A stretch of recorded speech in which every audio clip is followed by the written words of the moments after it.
Olá pessoal, sejam bem-vindos a mais um episódio do nosso podcast, o Dev Show.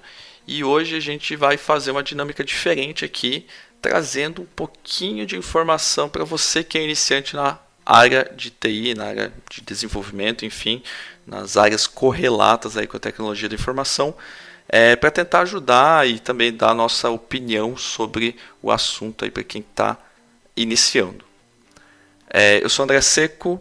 E hoje a gente vai ter uma dinâmica de multiverso aqui. Olá pessoal, eu sou o Luiz Carlos Faria e se eu voltasse no tempo eu não me reconheceria. Olá pessoal, aqui é o Renato Groff. Vamos desafiar as leis da física voltando no tempo e bancando o Marty McFly. Pegando o almanac lá para fazer as previsões. Acho que é uma boa definição, né? Que almanac, o que teria no nosso almanac? É uma boa mesmo. Olha, eu acho que se for para apostar no Campeonato Brasileiro não vai dar certo. Para quem acompanha futebol já deve ter entendido.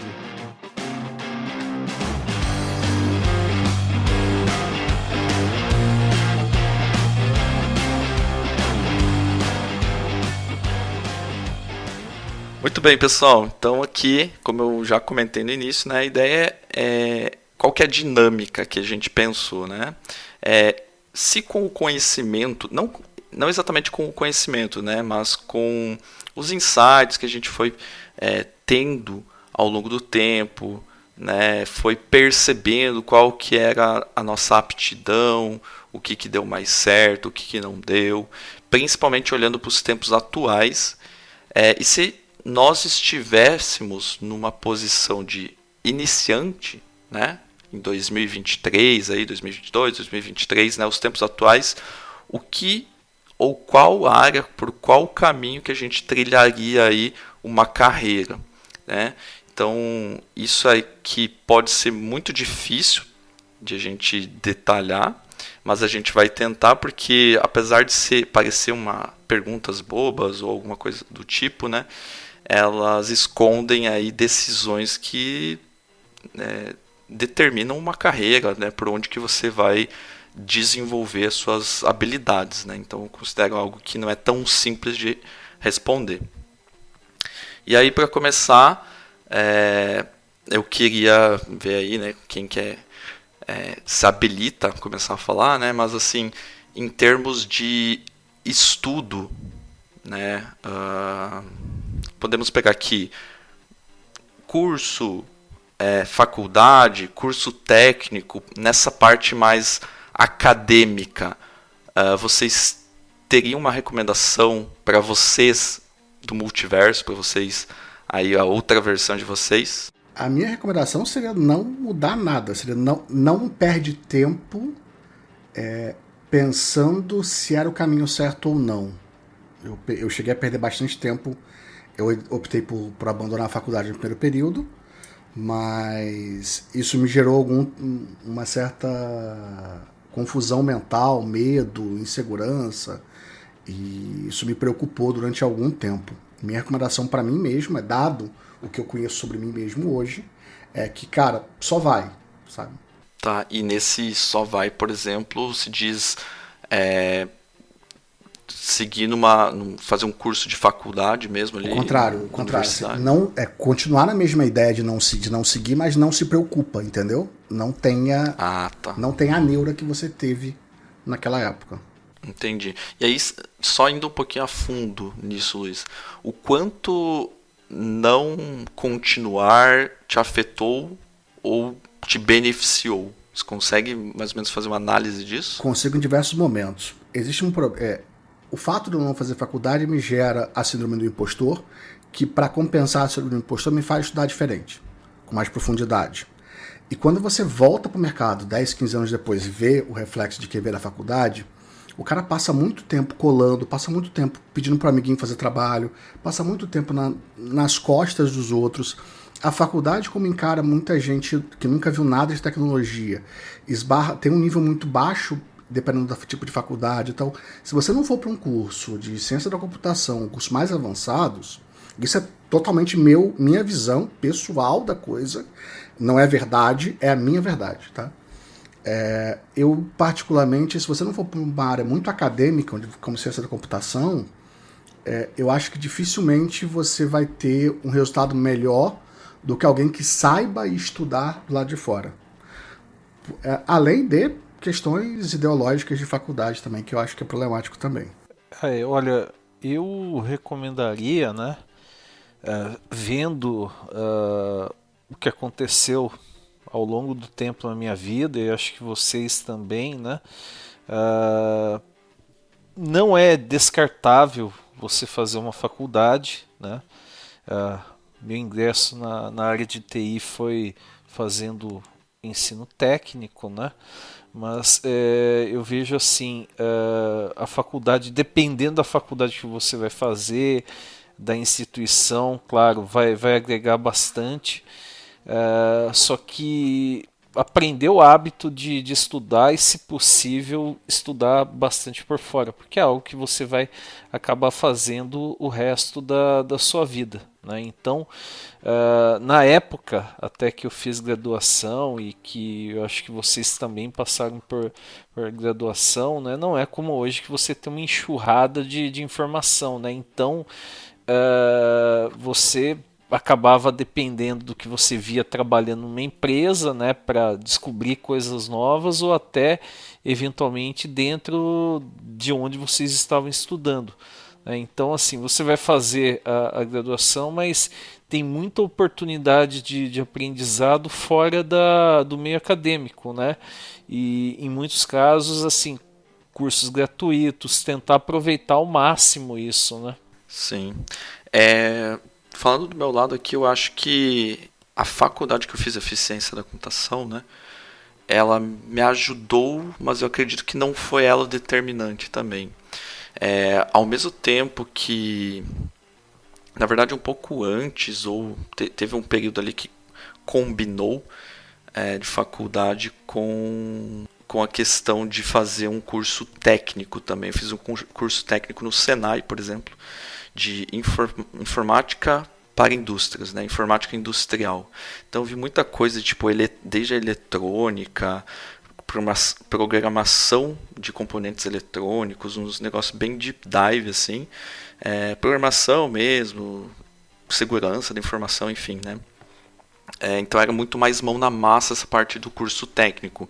Então acho que cai bem com o que o Luiz falou, por exemplo, às vezes a dinâmica de ensino dos cursos regulares, faculdade, próprio ensino médio, etc., eles dificultam o aprendizado na minha visão. E se for ver, se eu olhar para o passado e olhar aqui, por exemplo, a faculdade de ciência da computação que eu fiz, acho que foi proveitosa, sim, mas não se não estivesse acompanhado de um estudo extra que eu fazia fora do horário de faculdade. Então, por exemplo, a matéria era, sei lá, compiladores. Só o que eu tinha na aula, o tempo que eu tinha para fazer exercício e tudo mais, não me daria o suficiente, na minha visão.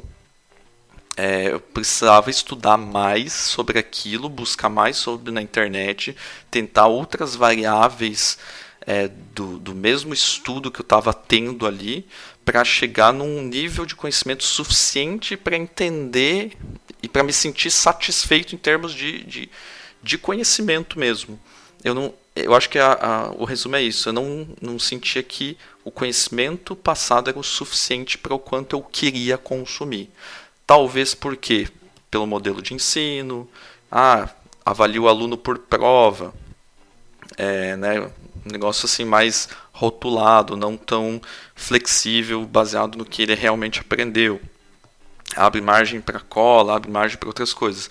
Então talvez o modelo de ensino não favoreça tanto. Mas eu acho que a faculdade sim foi um bom balizador ali de conhecimento, o que precisaria, o que seria o básico dos fundamentos da computação para aprender. Acho que isso foi de grande valia, sim, mas não seria tão proveitoso se eu não buscasse mais por fora. Então, se tivesse um conselho que eu desse para mim mesmo, eu acho que o que eu adotei na faculdade e funcionou muito bem. Talvez estudaria até um pouco mais, né? A gente sempre sabe que dá para forçar um pouquinho mais.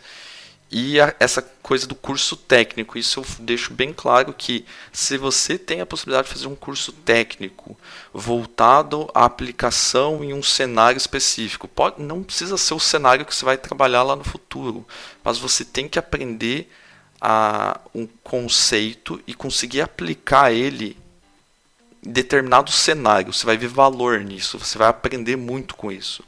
Por mais que a sua carreira vá para outro lado, você vai usar um pedaço daquele conhecimento que você teve, que se aplicou na prática, que isso meio que grava muito forte no teu cérebro. Então você consegue recuperar depois de anos que você nunca mais viu aquilo, você consegue ter esse background em outra área, enfim, acho que é esse o ponto. Posso comentar, você falou de curso técnico, eu acabei estudando aqui era uma escola municipal, hoje é do governo de São Paulo, né, do sistema das ETECs, né?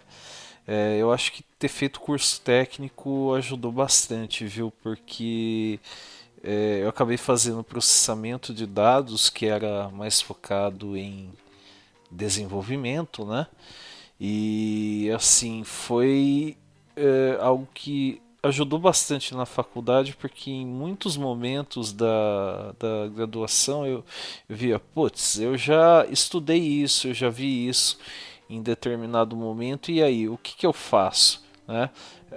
Abrir oportunidade para estudar outras coisas e sair daquilo que estava sendo apresentado na faculdade e tentar pensar no que o mercado já pedia, né? Porque tem muita gente que sai da graduação e o cara sai cru, né, pro mercado, né? A pessoa é bem nova, não tem tanta experiência, né? E vai naquela, né? O que aparecer a gente pega, né? Então, como eu já estava trabalhando um pouco depois que eu concluí o ensino técnico, e daí quando eu fui para a faculdade também, ajudou assim, a facilitar a vida com o que eu via na faculdade, e também eu falar, olha, tô vendo que o mercado já está pedindo isso, já está caminhando para tal lado, então deixa eu começar a estudar tal coisa também por fora, né? Sem contar que o curso técnico ele te abre portas, né? Por exemplo, pelo menos no Senai, eu já saí ali do curso técnico com uma recomendação de alguém que queria me contratar, enfim, não era bem a área ali ainda de desenvolvimento que eu queria, né? Mas abriu portas, né? E eu acho que no início é isso que você precisa, né? Ter uma porta aberta ali para você começar a se desenvolver, entender como que é o cenário ali do campo, mais ou menos, que você quer atuar, e ir migrando. Não tem nenhum problema de se ir migrando aos poucos para exatamente a área que você pretende, né?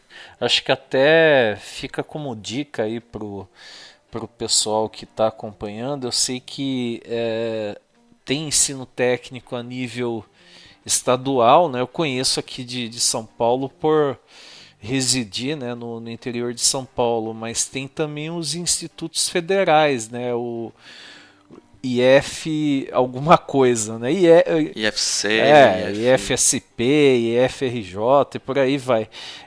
Os institutos federais, além de terem os cursos de tecnólogo, assim como a FATEC aqui de São Paulo tem, aqui na minha cidade inclusive tem Instituto Federal também, eles têm cursos técnicos, né? Então um curso que normalmente a partir do segundo ano do ensino médio você já pode ingressar. E eventualmente, se alguém aí mais novo tá acompanhando e quer trabalhar na área, né, o nosso podcast inclusive é focado em desenvolvimento, acho que é uma boa porta de entrada. Tá vendo aí uma escola técnica estadual ou algum curso técnico oferecido, né, pelos institutos federais? Com certeza. Uma boa também, né? Que casa bem com essa pegada mais mão na massa, né? Eu vejo que o modelo de ensino muda um pouquinho em alguns casos, e aí tipo, já gera um pouco mais de valor. E aí, conectando com isso, né? A gente vê hoje que a gente tem muito mais, assim, a forma de a gente estudar não é só por meios, vamos dizer assim, mais formais. Faculdade, até ensino técnico, etc. A gente tem profissionais lançando, né, cursos, a gente tem cursos de diversas pessoas ali que guiam o estudante de diferentes formas, diferentes didáticas para aprender alguma coisa. E aí eu não sei, pelo menos no meu tempo, e não que eu seja tão velho assim, né? Mas isso não era tão difundido. Você não via, vou contratar aquele curso porque aquele curso é bom. Tinha uma coisa ou outra, plataformas maiores que faziam isso. Qual que é a visão de vocês hoje? Se vocês estivessem começando, abandonaria a faculdade, nem olharia para isso, nem olharia para curso técnico, conseguiria construir o conhecimento a partir apenas de cursos aí na internet? O que vocês acham? Quando eu comecei com um livro. E eu me dei bem lendo o livro. Só que em certo nível eu senti dificuldade de conectar os pontos. Então eu sabia fazer muita coisa de baixo nível, mas não sabia construir um software. Então eu sabia fazer acesso a banco, mas não sabia como é que eu lidava com a tela que dá acesso a banco. Era nesse nível. Eu precisei de um curso presencial em 99, 97 mais ou menos, que foi onde eu entendi essas conexões. Tá?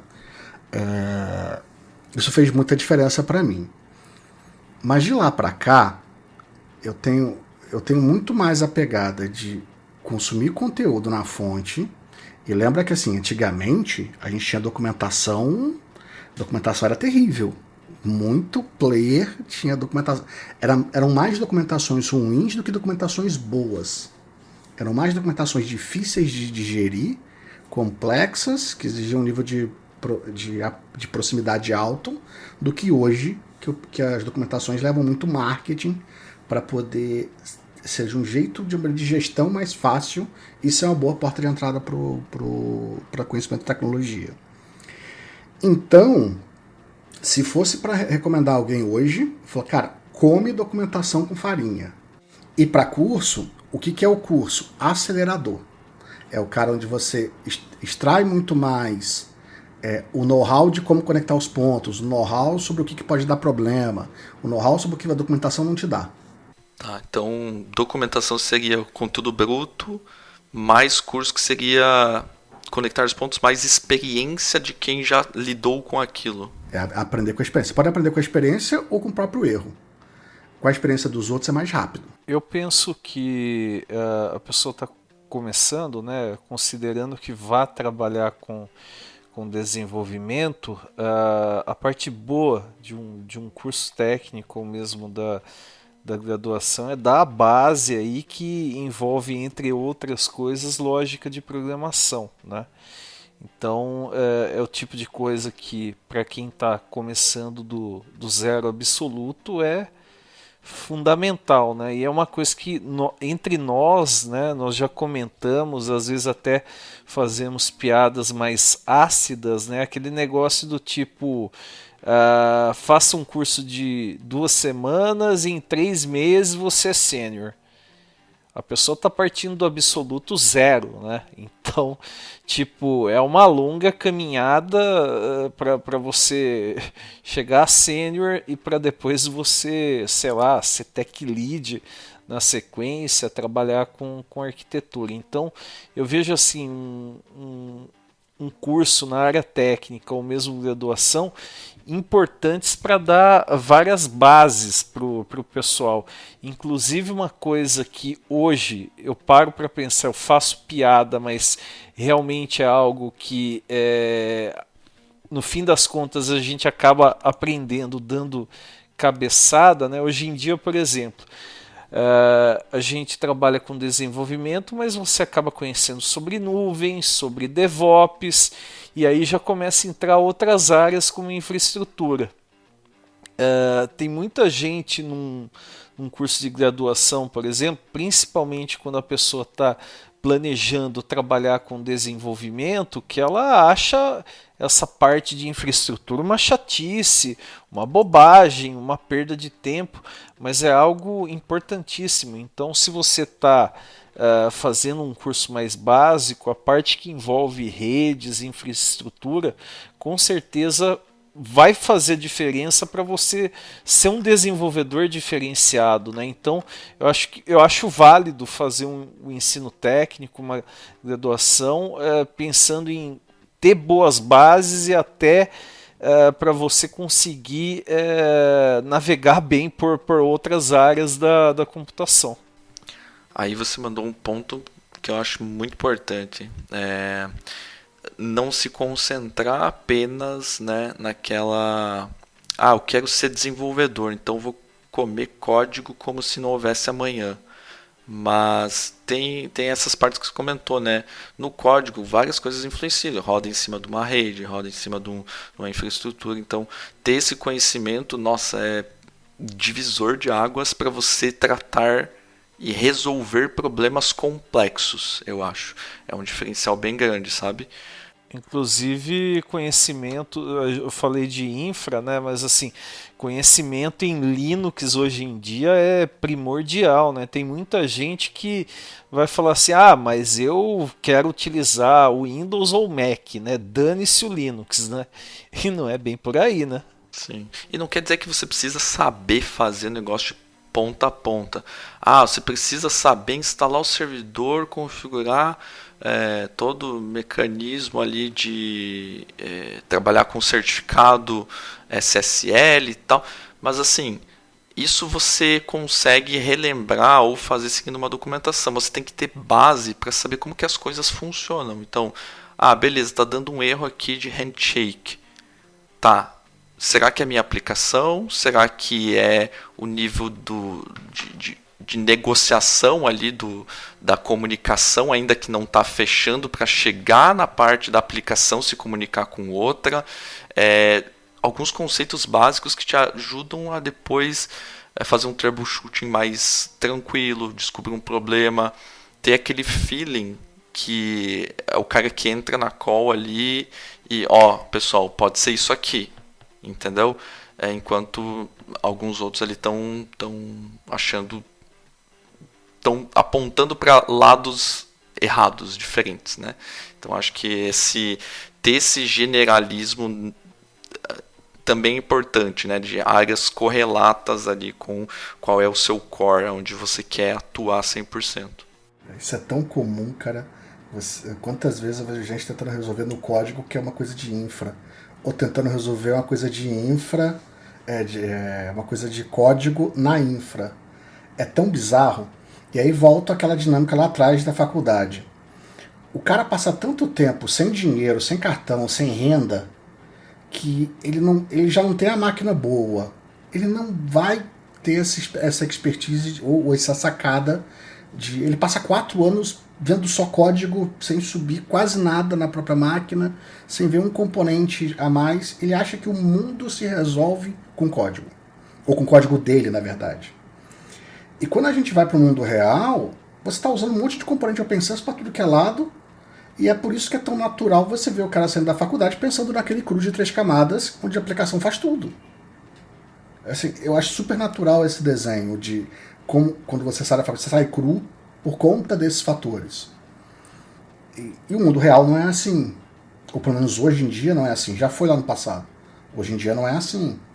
Você tem cache, você tem API Gateway, você tem Docker, você tem Kubernetes, você tem, enfim, uma cacetada, mensageria, RabbitMQ, Kafka e por aí vai. Uma cacetada de ferramenta para trabalhar de forma profissional cada um dos fundamentos do que está ao redor da tua aplicação.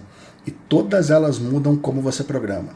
Todas elas mudam como você pensa software. Principalmente escala. Outra coisa que o cara sai da faculdade sem saber. Escala. Pensar em escala. Cara, isso é muito real mesmo. Porque você sai da faculdade sabendo... vamos aprender aqui. No meu caso não tinha porque, né, já faz um tempo, né? Vamos sair aqui sabendo fazer um sistema com microserviços, né? Beleza, vamos lá. E aí o cara fez 2 microserviços, um conversando com o outro e funcionou lindamente lá no Via exercício HTTP dele. ainda, né? Então, cara. E aí é essa falta, né, que traz até muitos cursos, trazem essa falta de tipo, ok, vou te dar o básico aqui, é assim que funciona, mas cara, não é assim na realidade. Será que, pô, não dava pra mostrar como realmente não precisa fazer numa escala gigantesca, mas falar das preocupações, o que você vai encontrar na vida real, né? Tipo, é meio que enganar, assim, né? E eu vejo que esse negócio de faculdade é a mesma coisa, né? A gente aprende a fazer lá os exercícios, coisas muito básicas, tudo bem que está iniciando, mas é, nas fases mais avançadas da faculdade poderia ter disciplinas ali, né? Que falassem exatamente do que você vai encontrar no campo de batalha ali, ó. Cara, você aprendeu até agora isso. Mas entenda que quando você subir algo em produção numa empresa para valer, você vai encontrar esse problema. Como que você resolve? Quando você abre, e aqui sendo bem aplicação básica, você sendo gerenciando tudo. Quando você abre o servidor e você vê topando 100% de CPU, 100% de memória. O que pode ser? Como que você resolve esse problema? Dá seus pulos aí, entendeu? Que é o que acontece na vida real, entendeu? Aconteceu recente uma dinâmica bem engraçada. Race condition no cache. Cache tem um fluxo que você precisa, se você está trabalhando com escala, você precisa ter um detalhezinho de fazer 2 verificações, uma antes do lock e uma dentro do lock. Não é intuitivo que você tenha que fazer a segunda verificação dentro do lock. Mas só quando você pensa em paralelismo, concorrência e escala, que você vai entender o que de fato é aquilo. E sem você... E aí que tá. Eu já vi algumas vezes, já tive que escrever algumas vezes, na hora de fazer esse tipo de abstração, comentar no código, tipo assim, não apague essa linha. Isso aqui está intencionalmente duplicado. É um ifzinho, uma perguntinha que você faz de novo no cache. Mas porque é tão intuitivo você achar que é um código duplicado, que não deve fazer a segunda validação, não deve virar o cache pela segunda vez, mas é a falta de entendimento de escala. Cara, isso gera um bug na cabeça das pessoas que é absurdo. Mensageria tá no mesmo patamar. Exatamente, cara. E aqui, vamos lá para avançando aqui na nossa timeline, né? Falamos de estudo, falamos de algumas coisas aí, curso e tudo mais. E aí, se você pudesse dar um conselho para você mesmo para o primeiro emprego, eu sei que nem sempre a gente pode escolher, nem nada do tipo, né? Mas o que seria um bom primeiro emprego para quem está cru ainda, necessitando de mais bagagem, para começar a entender o mercado, começar a se preparar cada vez mais para alçar voos maiores, assim, né? O que vocês acham que seria um bom conselho aí? Cara, por essa história, assim, eu tenho, assim, se eu fosse pincelar o que eu fiz de errado, seria, por exemplo, algumas trocas de empresa para empresas ruins. Agora, nesse início, eu comecei na Petrobras. E, cara, foi super interessante. Porque eu vi o máximo de dinheiro empenhado de forma quase que infinita para fazer muito crude. Isso não foi uma piada, tá, gente? Isso foi real. Eu sei da história.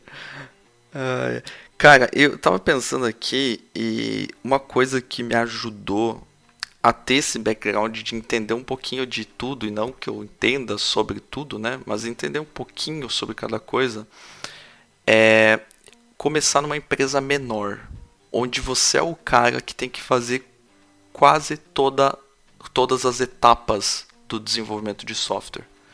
Desde o que? Desde instalar alguma coisa no servidor, configurar, aqui trazendo o IS, por exemplo, que é o meu background antigo lá. Como que configura o IS? Que preocupação que eu tenho para configurar um web server tipo IS? Como que ele gerencia a memória? O que é um pool? como que recicla, como que eu limito, como que eu faço deploy disso.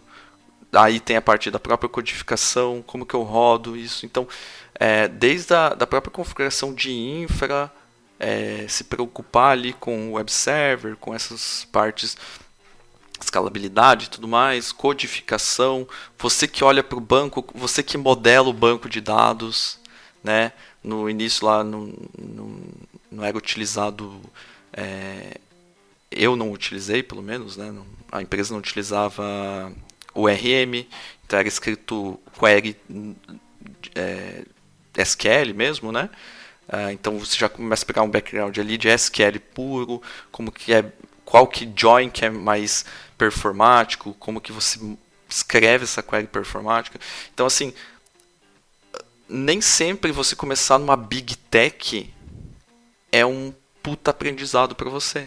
Porque como tem muitas pessoas em diferentes setores, talvez você só vai pegar um pouquinho daquilo. E não que isso seja ruim também, né? Mas assim, eu vi que empresas menores você tinha que fazer muito mais coisa. Compreender o todo fica mais difícil, né? Exatamente. Nas situações, né? Você pagava uma bagagem maior, né? E até muitas vezes você vai pegar um trabalho, sei lá, numa big tech, né? Você fica muito restrito a um pedaço específico de uma função, né? E acaba que você não vai vivenciar na prática várias situações e talvez até a sua evolução acabe ficando mais lenta, né? Sim, você dá um commit numa branch e tudo funciona.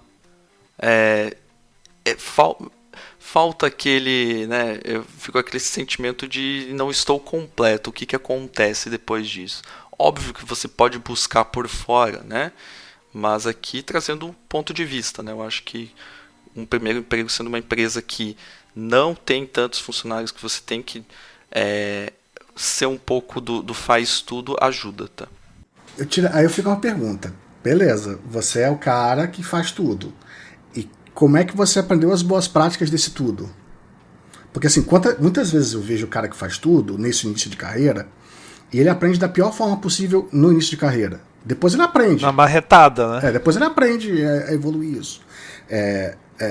Porque assim, comigo aconteceu diferente porque eu era o pentelho curioso. Não tinha nada que eu não fosse atrás de descobrir como é que era feito. Mas isso era meu, meus colegas não eram assim. Eu migrei pro time de arquitetura em 8 meses, mas não como arquiteto, mas o júnior motivado que virou estagiário do time de arquitetos, sacou? Era essa a definição da época, né? Mas como é que você faz para aprender o que é boa prática? Então, concordo que é mais difícil, porque você é meio que o cara que desbrava, né? Mas nessas empresas pequenas não quer dizer que você é o único cara que faz o tudo. Então já tem algumas pessoas ali que têm uma certa experiência, que já fazem, já tem uma certa experiência que vão te passar isso, muito provavelmente. Mas claro, né? Muita coisa você vai aprender dando cabeçada. Vai dando cabeçada e vai ter que pegar o background com as pessoas que já estavam fazendo isso antes de você chegar. E aí está um ponto, né? Talvez conectando até indo mais além aqui já. O quanto tempo ficar numa empresa desse tipo, né? Que você tem que fazer tudo, que é tudo muito manual, que você tem que girar o parafuso lá, engatar a engrenagem e fazer todo o corre, né? Cara, não fique muito tempo numa empresa desse tipo, né? Essa é a recomendação que eu tenho e que eu cometi esse erro, tá? Então isso eu posso falar como um aprendizado aqui baseado num erro, né?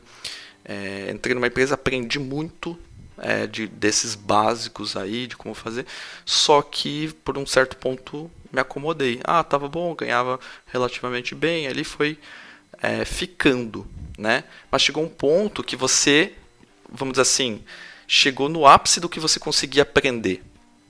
E eu acho que esse é o ponto que você pode considerar migrar de empresa, você trocar de empresa. Quando é aquela velha clichê, né, daquela frase, né? e assim, correndo o risco de soar prepotente, arrogante aqui. Quando você é o cara mais inteligente da mesa, você está na mesa errada, né? Então, quando você sente isso, que você não está aprendendo, não está evoluindo, não está sendo reconhecido ali, uma série de coisas, está na hora de sair, né? Mas eu acho que ainda entrar numa empresa não tão grande, onde você consiga fazer várias partes do seu stack ali da sua função, é bem importante. Que prepotente. Não, é que alguém que pode estar ouvindo pode pensar, pô, mas então ele se achava o mais inteligente, né? Mas não é tipo assim, é visão pessoal, né? Tipo, quando, cara, você tá ali, sei lá, tá 1 ano e você não aprendeu nada novo. Cara, acende o alerta, né? Tá todo mundo acomodado, a empresa tá... Eu trabalhei em empresa assim também, né, que era o que se chamava na época de software house, né? E assim, tá entrando dinheiro, os caras, não, vamos seguir aí, estamos faturando e a gente vai ficar assim por anos, né? Mas é aquilo que você falou, né? Tipo, não tá aprendendo, tá estagnado. Opa, será que é isso mesmo? É o melhor caminho seguir desse jeito, né? Beleza. Bom, dessa parte de, vamos dizer assim, primeiros passos nas empresas, acho que ok, demos as nossas visões ali, né? E aí tem um ponto muito importante que para mim foi o divisor de águas, não sei se para vocês foi, né? Eu começaria a produzir conteúdo muito antes do que eu comecei. Isso, eu acho que o trabalho com a comunidade, isso que a gente faz hoje, faz vídeo, faz artigo, faz podcast, é muito benéfico para quem faz, tá? Por quê? A gente já teve podcast, acho que falando disso. Eu acho que o nosso primeiro podcast foi falando disso, o episódio número 1. Mas é a questão de, cara, eu vou ter que estudar bastante para falar sobre isso. A gente tem que estudar muito para produzir algo, para ensinar, para passar informação. Então você se dedica, você sai da zona de conforto, você pesquisa sobre algo que você não viu, você testa, você faz por onde para conseguir passar aquele conhecimento. Então eu amadureci muito, eu aprendi muito dessa forma. Eu acho que eu começaria antes, sei lá, eu comecei em 2000, já não tenho mais o ano correto aqui, mas sei lá, penso que foi em meados de 2014, 2015, algo do gênero. Comecei a produzir conteúdo assim publicamente, artigo, fórum, ajudar pessoas, etc. E se eu tivesse condição, eu começaria antes. Eu acho que já comecei cedo, na minha opinião, mas o quanto mais cedo possível, melhor, tá? Porque isso o ponto para mim me tira da zona de conforto para aprender coisas diferentes. Por mais que eu esteja, por exemplo, numa empresa que eu não aprendo coisas novas, isso é uma ótima forma de tirar do comodismo. Esse é o primeiro ponto. E fazer novos amigos, networking, ir para lugares que você nunca foi, compartilhar experiências ali, eu acho que é muito importante. É uma boa. Penso nisso, acho uma ótima ideia de produzir conteúdo antes, faria muito sentido também. Eu acho que até se você parar para pensar sobre produção de conteúdo, é algo que serve como um portfólio, né, do que você é capaz de fazer, né? Porque muitas vezes você fala, putz, eu queria estar trabalhando nessa vaga, com o perfil que essa vaga pede, mas não tive contato com tal tecnologia. E a gente sabe, né, que muitos anúncios de vaga pedem muito mais do que a pessoa, em muitas situações, vai acabar fazendo no dia a dia, né?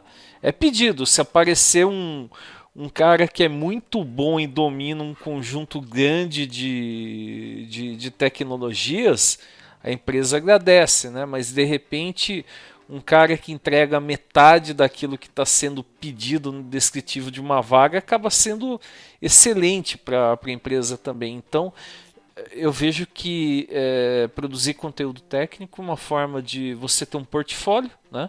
Se você não está usando aquilo no seu trabalho rotineiro, pode até mesmo servir para você dar uma consultoria, fazer um freelance, eventualmente, né? Você falou de GitHub, de código, né? Outra coisa assim, cara, você está estudando. Ninguém vai te crucificar, ninguém vai te julgar por você criar um repositório no teu GitHub falando assim, estudos de C Sharp, minha aplicação de C Sharp, e coloca lá, começa a estudar, vai... Cara, isso não te atrapalha de nenhuma forma, só te ajuda. Vamos dizer assim, no pior das hipóteses, isso te ajuda em alguém que, no momento do análise, você como candidato a uma vaga, vai acessar teu GitHub e vai ver que você está estudando. Se crucificar você, né, com um comentário numa rede social ou mesmo no GitHub, tem um jeito muito simples, é você pegar a função de excluir aquilo. Se a pessoa for... que tem gente que é pentelho, que entra realmente para causar e às vezes até para estressar a pessoa a troco de nada, né? O que você faz? Bloqueia, exclui, e assim, é algo que vai acontecer sempre, né? A gente mesmo já, acho que vocês dois já ficaram sentidos com alguma coisa que alguém falou, eu já fiquei também, né? Hoje em dia, quando isso acontece, é selecionar e excluir, né? Tipo, Cara, se alguém te criticar porque você está estudando, é absurdo. não é um indício que você está no caminho certo. Continue, entendeu? Aí, se alguém tiver te dando uma dica de como melhorar, beleza, tenha maturidade, aceite, né? Veja, vá atrás. Mas se for só um hate gratuito, cara, indício 100% que você está no caminho certo. Eu lembro de uma coisa que me atrapalhou muito. Eram pessoas dizendo para não estudar ou para não fazer isso, ou que aquilo não era a responsabilidade que eu deveria correr atrás. Nada me atrapalhou tanto na vida quanto isso. Pessoas que usavam o ponto de vista dela de isso é muito difícil, isso não é para você, isso não é para dev, isso não é assunto que você deveria estudar, esse tipo de coisa, tá? Nada para mim foi tão bizarro, foi tão ruim, tão negativo. Às vezes é um sentimento, sei lá, inveja, alguma coisa assim, disfarçado de um conselho, né? Isso é muito, acho que é muito ruim, né? Não faz isso, você não precisa fazer isso e tal. A pessoa tá, na verdade, ela não tá te orientando, ela tá te desencorajando a fazer algo que talvez ela quisesse fazer e que por algum motivo, falta de tempo, outras prioridades na vida, ela não consegue fazer. Ela se sente incomodada por você estar pensando nisso, né? Não sei. Eu só sei que assim, me atrapalhou bastante. Para o Luizinho do passado, você falaria para ele, não deixe os outros... Não, ignora, meu irmão. Ignora. Só não, segue. Só vai. Não fale agora ao vivo que você disse que falaria para o Luiz do passado. Porque a gente também falou, né? Teve conteúdos aí impublicáveis, né? Sim. Como sempre, né? A pior coisa que você pode fazer é perguntar o que estudar. Para mim, cara, olha pro mercado, olha pra vaga, tira do humano, tira do fator humano, porque o fator humano atrapalha demais nesse processo. Então olha pra uma vaga que você quer, que você curte e fala assim, cara, quero chegar lá daqui a 5 anos. Putz, e corre atrás daquela lista de tecnologias e padrões. Eu quero saber se eu vou estudar Angular ou React. Cara, vai pro LinkedIn e caça as empresas que você quer trabalhar, ver quais tecnologias elas estão usando, se é Angular, se é React, se é Vue, se é outra coisa qualquer. Usa ferramentas mais que pessoas, porque o viés das pessoas atrapalha demais. Chega nessa resposta de outras formas, né? Eu acho que é isso, né? Faz muito sentido mesmo. É muito de... eu sempre falo, né? E eu gostei muito daquele vídeo do Akita, né? De não terceirizar suas decisões, né? É muito disso, tipo... Cara, não me pergunta o que você tem que estudar ou não, né?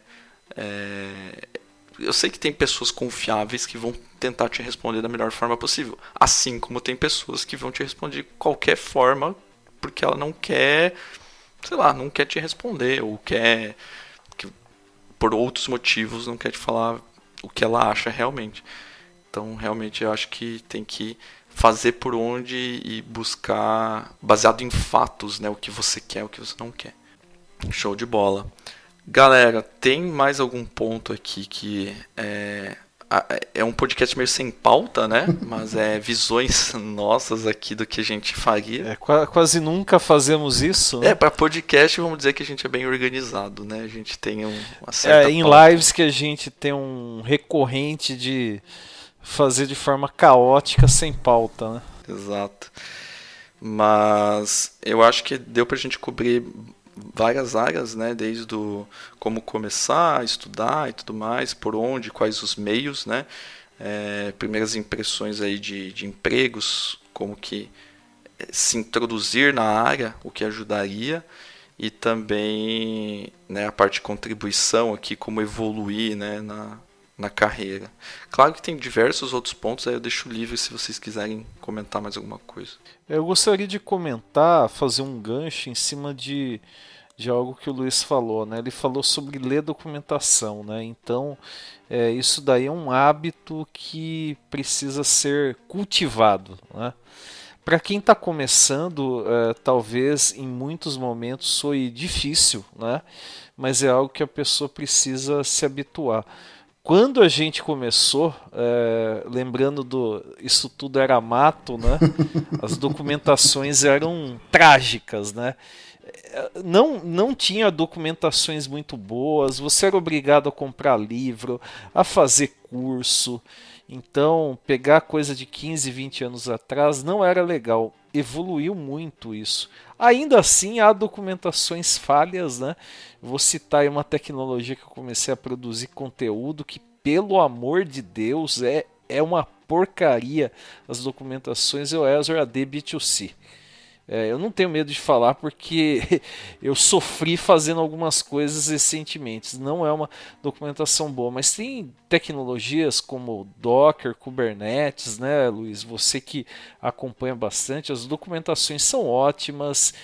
Você bate o olho lá numa coisa que você precisa, você lê, você consegue sair fazendo rapidamente em cima daquela documentação. Então é algo assim primordial para se ter sucesso na área de desenvolvimento e em outras áreas da computação.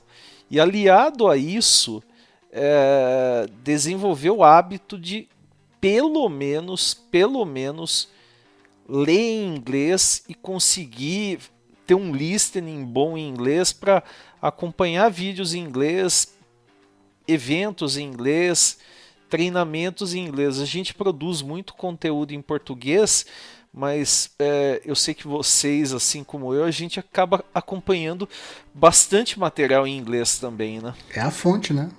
Exatamente, isso se mandou uma coisa que a gente tinha esquecido, né? Que o inglês para nossa área é fundamental, não tem mais como não manjar nada, pelo menos ler, né? Pelo menos ler em inglês você tem que conseguir ler, né? Mais considerações finais aí? Eu adicionaria o seguinte: o quanto mais cedo você desenvolver suas habilidades de busca, melhor. Muita gente, muito novato, e assim, pode parecer arrogância dizer que você não sabe pesquisar no Google, tá? Não estou dizendo isso, mas... Tem sênior que não sabe pesquisar no Google. E olha, 20 anos depois, eu pensava isso há 20 anos atrás, eu falava, é absurdo, esse cara não sabe usar um buscador, né? E assim, você ainda vê hoje, então eu quero uma aplicação com Angular, .NET e Azure DevOps, usando Azure B2C. O cara me faz uma sentença de busca com tudo aquilo ali. Até o ChatGPT, se você não... saber argumentar com ele. Eu já peguei algumas coisas via ChatGPT, por exemplo, olha, tem que fazer tal coisa aqui usando um JSON Path, ou preciso fazer algo mais chato usando Bash.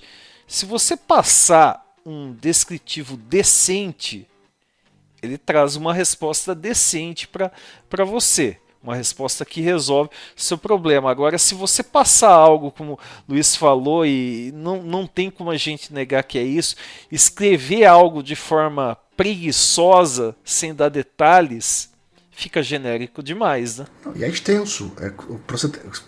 Só 2 pessoas no mundo ou nenhuma vão fazer um exemplo com todos aqueles recursos.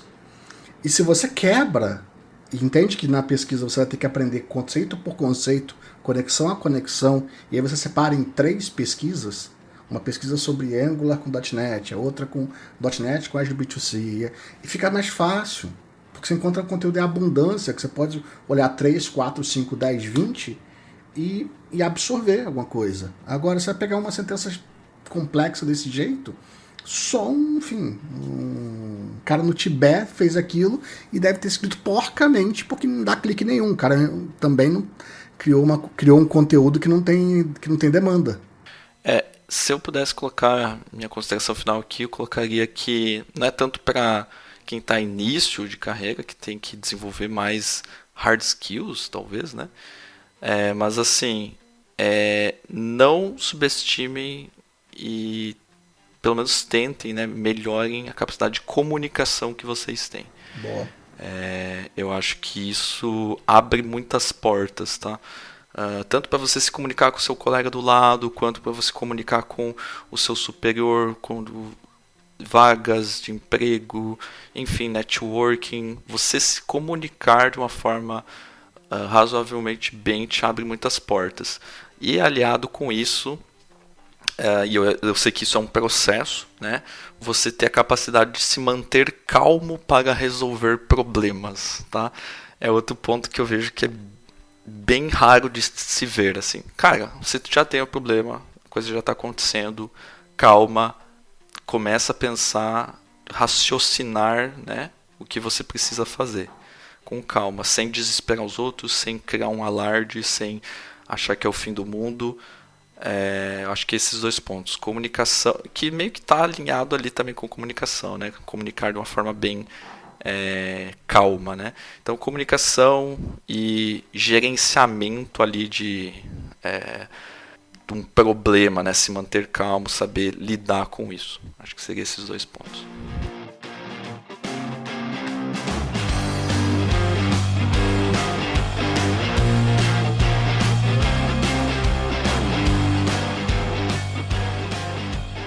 Muito bem, pessoal. Então esse foi nosso episódio aí falando sobre alguns, vamos dizer assim, percepções da nossa vida, nossa carreira, que a gente conseguiu trazer aqui para passar alguns insights para vocês. E aqui fica, né, totalmente livre para vocês pegarem isso, ver se serve para o momento, para a vida de vocês e aproveitar para absorver alguma coisa que foi dita aqui. Espero que vocês tenham gostado. A gente se vê aí no próximo episódio. E não se esqueça que nós temos muitos episódios já lançados que estão no Spotify, no Deezer, no iTunes ou no devshow.com.br. Você consegue ouvir diretamente lá. Beleza? Mais uma vez, um abraço e a gente se vê no próximo. Valeu! Valeu! Até mais, pessoal. Obrigado.